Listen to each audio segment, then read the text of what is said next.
Falafel, good evening. This is BCN's news bulletin for tonight. One of Niue's very own sons, Dr. Colin Tuitonga, has been appointed the new Director General of the Secretariat of the Pacific Community. The announcement was made at the Conference of the Pacific Community yesterday. This is an addition to an illustrious career as a doctor by profession, who later went on to head the Ministry of Pacific Island Affairs in New Zealand, and now he will be at the helm of one of the region's agencies, that is SPC. He will take over from Dr. Jimmy Rogers, who completes an 8-year term in January next year. Dr. Tuitonga was one of 3 candidates that were shortlisted for the position. He said that he is excited about leading the SPC during the next phase of the organization, and it is a daunting responsibility, but he is more than ready for the challenge. At the moment, he is the Director of the Public Health Division at the SPC headquarters. We would like to wish Dr. Colin well in his term that will begin officially on the 23rd of January 2014.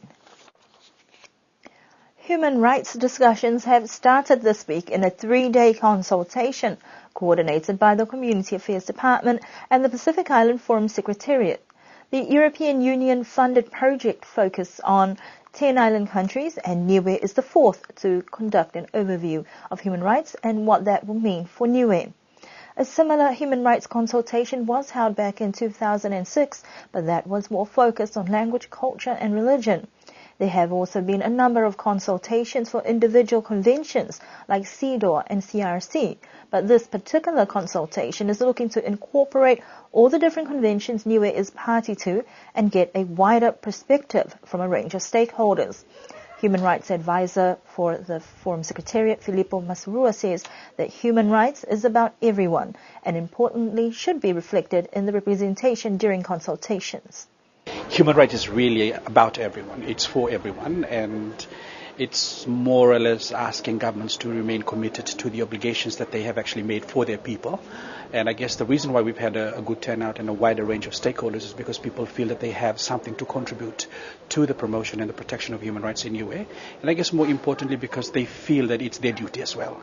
And a lot of the representatives here are from government, which also shows the commitment that government has in terms of the promotion and the protection of human rights. Community Affairs actually facilitated this was to engage civil society as well. They note that this is not just about government, and if they were to be successful in the implementation and or the promotion and protection of human rights, CSOs need to be involved. And I guess, the churches are here, disability group representatives are here as well, youth representatives. It's good. It's good in the sense because community affairs realize that without their involvement, the promotion, protection and implementation of human rights will not be as successful as they hope it to be. Organizers say that the turnout has been impressive and hope that participants will be able to provide valuable input. A number of panel discussions have been organized to get a better understanding of what people deem is necessary and applicable to Niue's needs. Initially, when we developed the program, we thought of having to go through all the core treaties. Community Affairs thought otherwise. They thought that it'll be good to just focus on the key treaties that Niue is currently has ratified or are currently thinking of ratifying. More importantly, because they feel that, if we can spend some time talking about the other treaties, but we can spend more time in analyzing the current ones that they are obligated to actually implement, and just to find solutions really on how to implement and integrate them into development plans and policies, legislation, etc. So it's really community affairs that drove it. I guess in terms of the full support, the initiative came from the European Union really through their participation with the Forum Secretariat. So it was through their funding assistance that we'll be able to actually participate with the community affairs here. Throughout this week, participants will be going through a number of conventions and treaties that Niue is a party to or that have been ratified by New Zealand that become automatically applicable to Niue. Another key objective is to look at establishing a National Human Rights Committee on the island. The committee will, depending on what the terms of reference will be, it is envisaged that one of the things that they will do is promoting human rights really in the community and making sure that the mandates that they have are actually implemented. And that is to include work on the CRC report, perhaps, if that's what they've been asked to do, supporting the government in human rights initiatives, integrating human rights in national development plans, if that's what they've been asked to do. But it really depends on the terms of reference. And I know that one of the key elements of the terms of reference would be the promotion and protection of human rights. Defining the promotion and protection would really be left to the new committee to actually define and for them to set their work agenda, really. Implementation will be dependent on Cabinet approval, but the Forum Secretariat will look to source funding for the committee and also provide technical and policy advice to enhance the work of the National Human Rights Committee. The consultations are open to the public at the Niue Golf and Sports Club and will conclude on Thursday. Yesterday morning, the airwaves were busy as Radio Sunshine held a Radioathon appeal to raise funds for the Philippines. The aftermath of Super Typhoon Haiyan on the Philippines has had a profound effect on communities all over the world, even reaching our shores. There are just over 20 Filipinos living and working in Niue who say they are fortunate, but their thoughts are never too far away from home.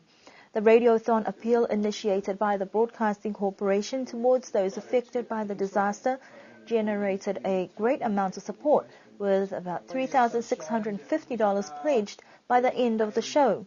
In studio, the two guests from the local Filipino community were overwhelmed and emotional about the generosity shown by people who called in to pledge funds. Donation drives have started, and Niue High School managed to raise over $400 in a mufti program held last Friday. This coming Saturday will be a concert for a cause, as a way for the Filipino community to say thank you to the people of Niue and to share a bit of their culture. Contributions are still open until the end of the week, when funds pledged through the Radioathon with BCN will be tallied up and finalized. The University of the South Pacific opened its doors for students and members of the public for a mini careers expo to mark International Students' Day for the first time on the island today. The expo was a joint effort by the USB Student Association, the Commonwealth Students Association, supported by the Education Department and National Training and Development Council. Director of Education Bertha Tongahai reflected on government's commitment to education and its investment. She also encouraged students to think seriously about their education. We spoke to the Pacific representative for the Commonwealth Students Association about the importance of these types of programs and education of young people. It's the first time, and their response is pretty good. We didn't get 100%, but it's the departments that have responded. They've been really good. They're here, and thanks to them, and thanks also to the students in the high school and university. Education enables young people to open up, their opportunities out there. It gives them better chances of, getting good employment, so they can lead prosperous lives. Departments and private sector were approached to set up displays and share their experience with students. We managed to speak to one high school student about the expo and how it has made him think about his future career path. We came here today to experience the different jobs and stuff around here in Niue. For example, the tourism and the police department. We just came to see what they have to offer. Thinking of studying law and probably coming back here and working Niue. Why did you think law? Probably because it pays good money. Judging by the response, the hope is that this will become an ongoing program that will continue to expose students to potential career paths and information that will help them make decisions in future. A steady increase in visitor numbers to Niue has seen nearly triple the numbers from 2007 to 2013. The figures from the Niue Statistics Office saw the huge increase comparison for July to September of 2007 quarter and for the same time in 2013. Just over 1,000 visitors descended on the island, building up over 6 years to just over 2,500 in 2013 alone. As for figures at a glance for the 2013 quarter, the visitor numbers recorded a total of 2,991 arrivals on the island and 2,969 departed, with a net migration of 22. Total visitors recorded 2,613 with 384 Niueans and 2,229 non-Niueans, with 27 visitors to become residents, resulting with and total returning residents at 378. For departures, a total of 329 residents left the island. Unfortunately, 9 left permanently. Returning visitors to their country of origin recorded 2,367. The average tourist earning was $2,193.04. Niuean visitors spent an average of $229.80, whilst non-Niuean visitors record $1,963.06, and year-to-date recorded $5,293. And that concludes our news bulletin for tonight.